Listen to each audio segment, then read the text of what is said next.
Mr. JR, ha? Galing kusina? Saan ka papunta? Punta ng proa, sir.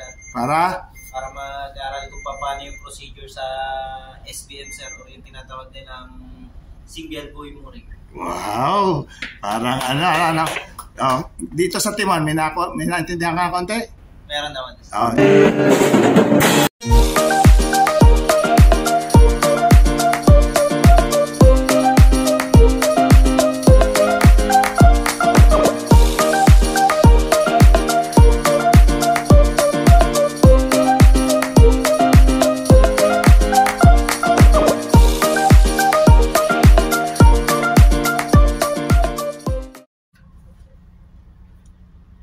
Angkla, papasok na kami ng sa Tuxpan, Mexico.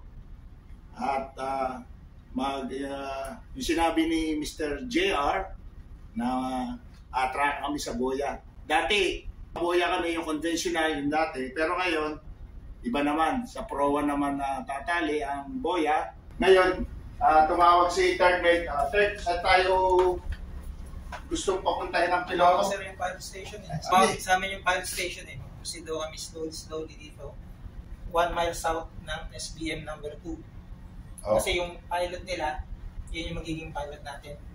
So nandito kami ngayon nakaangkla diyan sa may courser.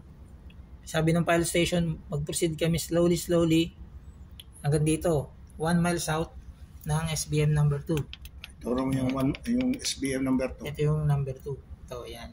Yan. So, diyan tayo atraka sa SBM. SBM number 2. Sa Tuxpan, Mexico, may 3 SBM na pwedeng atrakahan ng mga barko.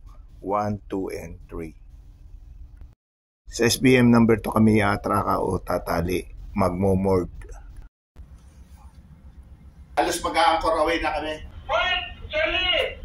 Anchor away! Okay, anchor away. Thank you. Let's go ahead. Let's go ahead.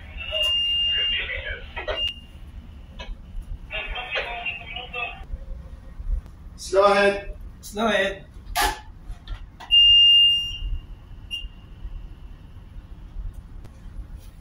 Engine slow ahead. Hard starboard. Starboard.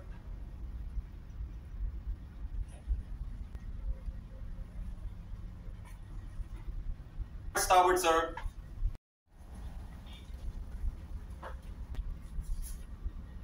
Zero, 310. 310. Tuxpan pilot. Dinner. Laksan mo. There's a board information of gas on for 8. Proceeding to SBM number 2. Thank you, Captain. Please keep slowly.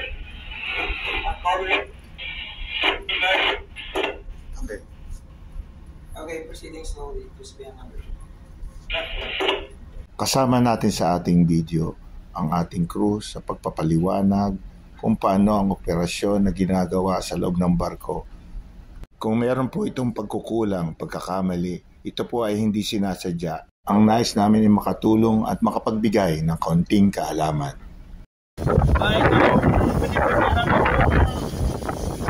Tingay ng nasramang lupit, dinanggal namin. Lupit ng yung pinalitan namin ng passenger. Ihila sa SBM, dito idadaan. Yan, doon na to.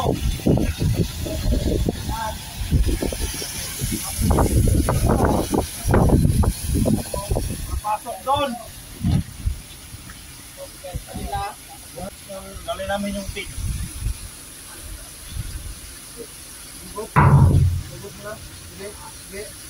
Pasok.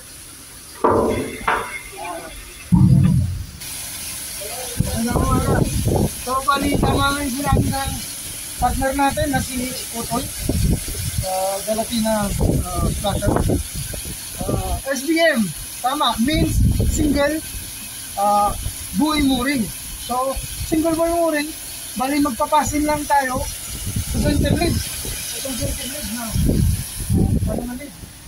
dito ipapasin yung buoy, yung kable galing sa buoy.